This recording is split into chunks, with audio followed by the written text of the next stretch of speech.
That are idiots, a little clue.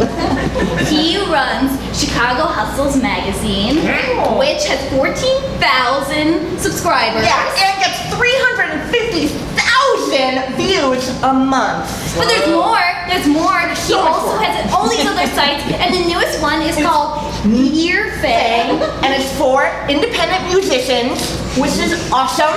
Because we love music. Sure do. And then also, it's photography. He and his partner, Darcy. Mother Diablo. That's right. They run Camera Shy.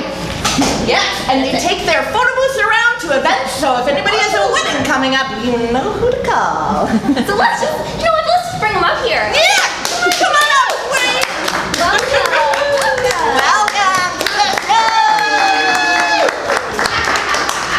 Hey, Wayne. So, first things first. First thing we wanted to ask you is, what inspired you to start Chicago Hustles magazine?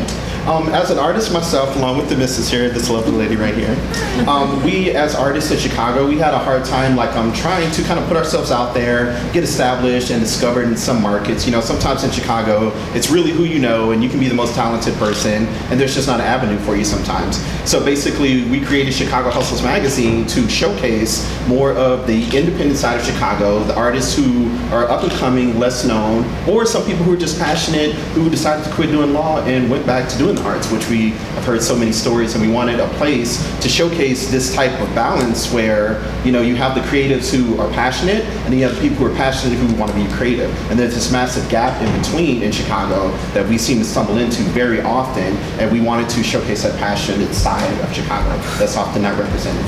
Well, we appreciate that. We sure do. We are all about the passion. Sure is. It's everything.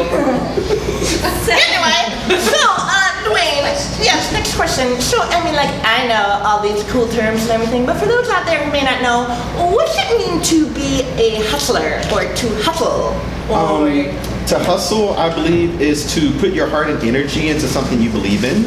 Sometimes the term hustle, which is, at first people are like, hustle, they were kind of weirded about that, there's something that says Chicago hustles. Chicago can have its bad terms and times. People kind of look at Chicago in a certain way, sometimes who is this guy? But when you define how you hustle your passion to people, and you let people know that if you put your heart and energy into what you love to do, that in itself is a hustle. You're basically hustling your passion to make your dreams manifest. Right up. Wow. So, Dwayne, what kind of nerds do you run into in your line of work? Oh man, that's such a loaded question. Oh man, I don't even like to call them nerds. I just like to look at, it's more so how I run into people who nerd out about different type of passions. I've run into random conversations with moms who love to DJ. They like to do coat check on the side, and then they have a bakery. You're like, whoa, wow. You want to do all of that, but it's who's to say that someone's passion and where they want to put their energy is wrong? Some people have a passion of sniffing socks. Some people like to be morticians. Who's to say that their passion is wrong? As long as you put your heart into what you're doing, you're hustling one way or the other. So. Wow, that's awesome. That's amazing. And yes, sir. And Dwayne, what makes you nerd out? Is it sniffing socks? Not so much. Late night, given that I don't really sleep that much for whatever God-given reason. Maybe because you run a million websites? Probably, yeah. I feel like Tyler Durden sometimes. I'm just creating all these little fight clubs just to keep my passions in the right place. But I get really nerded out sometimes about food photography at night. I love looking at the colors and the presentation of food. I come from a restaurant working background, so I was the expo psycho guy. It's it can't go out to the table unless it looks like this. So late night at 2 in the morning, I'm looking at food photography, or I'm seeing who owns this random domain that would just sound cool just to own. It's a lot of, I could go on a very long list of just weird stuff, but I'll keep it short. That's amazing. Wonderful.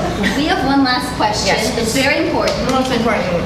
The hardest question probably you'll ever get asked in your whole entire life. So. Okay, are you ready?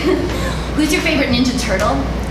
My favorite Ninja Turtle, it's shifted over the years. I used to have the collectibles in 92, 91, 92. I had the whole series. And back then it was Raphael. But as I got older, I realized Donnie was the dude. That's right! The smartest one! all of the other Ninja Turtles had like 2 weapons. Donatello had 1. And his 1 weapon was an extension of how he fought. So he always used it in the best interest of how he moved. He was a second in command, he wasn't forceful, but he was also smart enough to compete with Leonardo. He was the brains, and he also had the boldness to rock purple. Yeah. We can relate.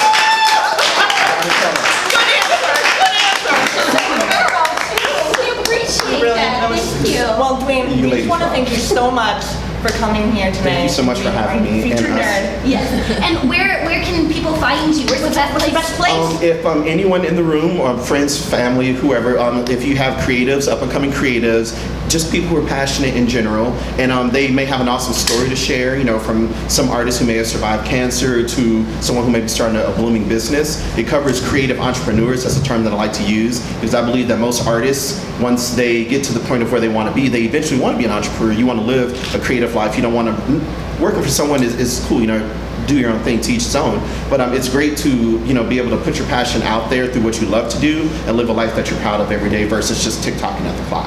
So if you know anyone who isn't, if it's any of you, feel free to email me at Chicago Hustles, very simple, with an S, always with an S, at Gmail. Or if you type in the word hustles, I'm number 2 on Google because I'm a web guy and I have to make sure. So, we have other concepts coming up in the city. We have another one called Indie Shy, which is going to be focusing on my love for food photography, again, putting my passion into another little pocket.